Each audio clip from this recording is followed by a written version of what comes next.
Shout out to G-Man Boxing.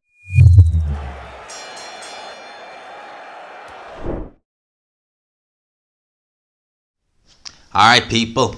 Now this right here. Look there on screen, right? That is Eddie Hearn's most recent interview with IFL TV.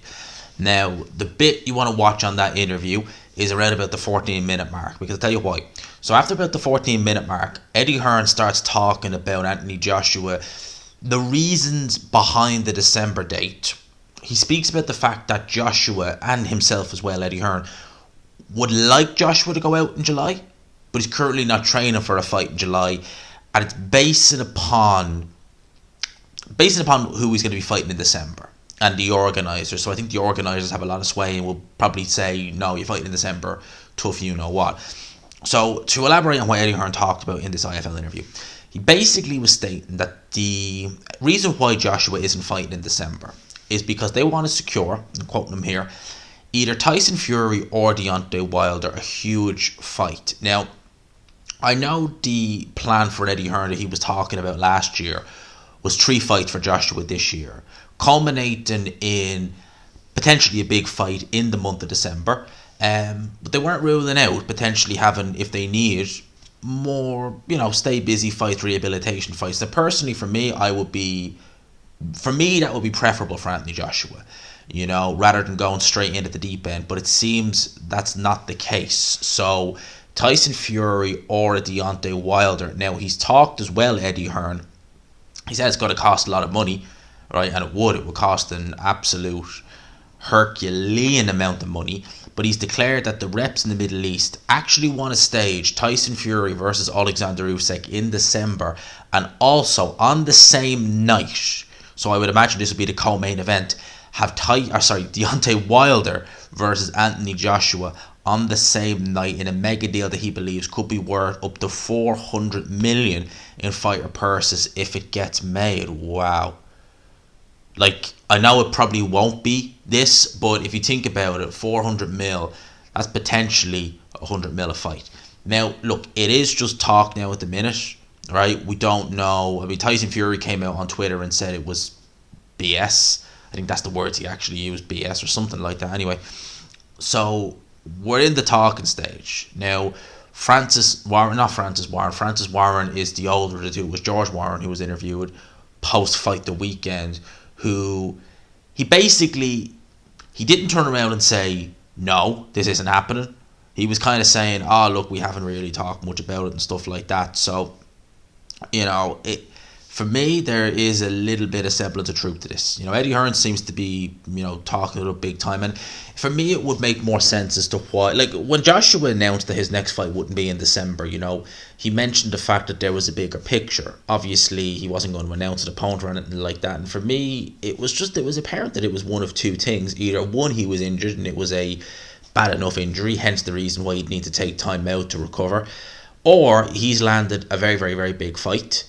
Eddie Hearn did say that it will be in the Middle East. I think so. His next fight in December will be in the Middle East, regardless of who it is.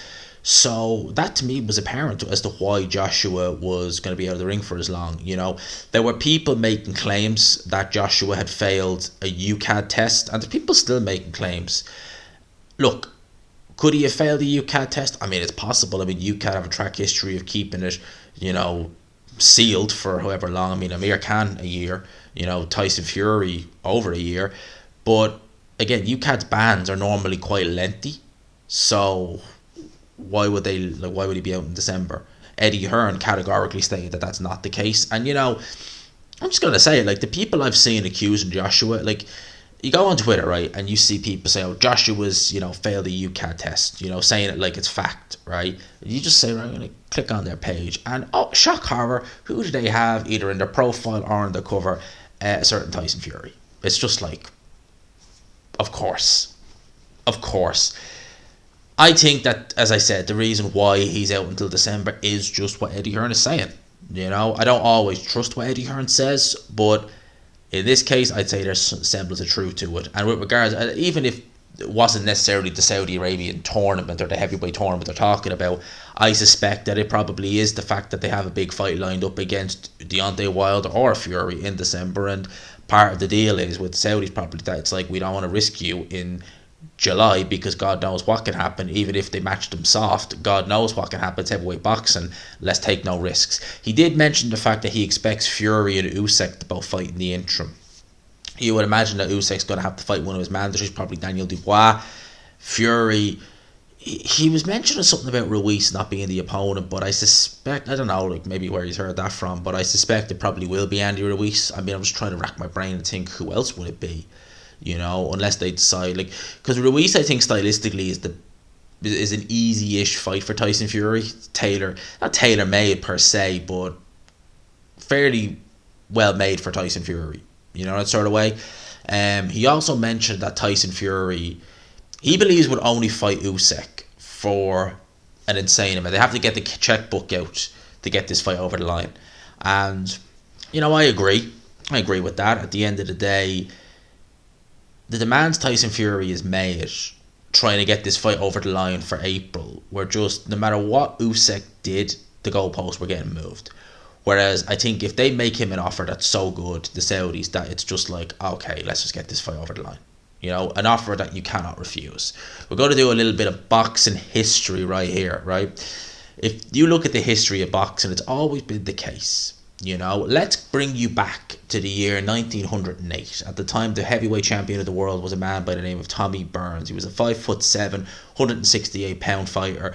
But back then, there was no 168-pound division. Heavyweight really had no limit. You know, and he was only a short guy. And at the time, there was no real opponents to fight, right? Apart from, of course, Jack Johnson. There was obviously people like Joe Jeanette, Sam Langford, just to name a few, Sam McVeigh. But at the time, black fighters were just not able to fight for the heavyweight championship of the world. They could fight for some of the other titles, but the heavyweight championship, you know, Jim Jeffries, who was the champion, it was Marvin Hart who preceded Tommy Burns, and Jim Jeffries preceded Marvin Hart. He said that if he were not champion, he would fight Johnson no sooner than any man. But as long as he's heavyweight champion, he wouldn't fight a black man. So Tommy Burns took that title and he held it hostage from 1906 to 1908. And Jack Johnson was the obvious opponent. Of course, Joe Jeanette was there as well. As I said, Sam Langford, Sam McVeigh, tremendous fighters. Tremendous fighter. Joe Jeanette was just, if you've ever researched Joe Jeanette, I mean, what a man. Oh, Jesus, he was just amazing. Incredible Joe Jeanette. It's one of the guys in boxing, just going a bit off topic here, that you don't hear enough about, but he was just, go look up Joe Jeanette, just incredible. But Tommy Burns said that he'll fight Jack Johnson for the right amount, and the amount was $30,000. Now, put yourself in 1908. At the time, $30,000, hell of a lot of money back then. You're talking probably what, couple of million in today's money, an amount that he thought that no one would ever put up for the fight. Well, a promoter in Australia did put that amount of money up. So Tommy Burns had to say, well, they put the money up, so I'm going to have to fight him. Famously, Tommy Burns said, oh, don't worry, I'll beat Jack Johnson, or my name isn't Tommy Burns. It wasn't actually, though. His real name was Noah Brusa. He went in there and he got battered by Jack Johnson. Not to say that would happen to Tyson Fury in a sense that it was a one-sided fight. Jack Johnson versus Tommy Burns. There's footage of it as one-sided. Jack Johnson knocked him out in the 14th round, and he could have knocked him out earlier if he wanted to. But that's a case in history where a fighter has, there's your challenger, fight him. Not unless you give me this amount of money. Well, here's the money. All right, now I got to fight him. With Tyson Fury, it's a more competitive fight, certainly. But I think that that's all it's going to take to get this fight over the line, is that someone's going to have to open the checkbook and say, I'm going to start writing zeros, tell me when to stop. And then we're going to see the fight. So I think Eddie Hearn is right in that regard when he says that Fury, Usyk, it's going to take Fury getting an insane amount of money to fight him. I agree. But it's been like that the whole way. That's boxing in a nutshell, unfortunately. That's the way it's been throughout the course of history. Sometimes you just, to get the big fights over the line, the checkbook's got to come out and it's got to be a flipping big check. And I think in this case, to get undisputed, it's going to have to be a big check. Let's see. In terms of Joshua, December's his next date. Tyson Fury or Deontay Wilder. I wouldn't see him beating Tyson Fury. In fact, I'd give him very little chance against Tyson Fury at this point.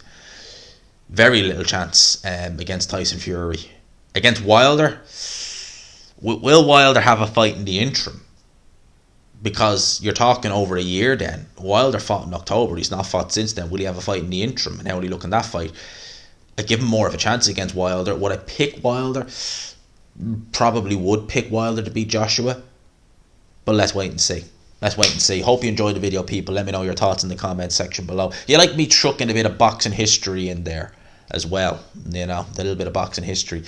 The early days of the Queensberry rules. Let me know your thoughts in the comments below. Smash the like button if you could. Hit subscribe, of course, if you haven't already. For now, lads and lassies, I'll talk to you. Peace.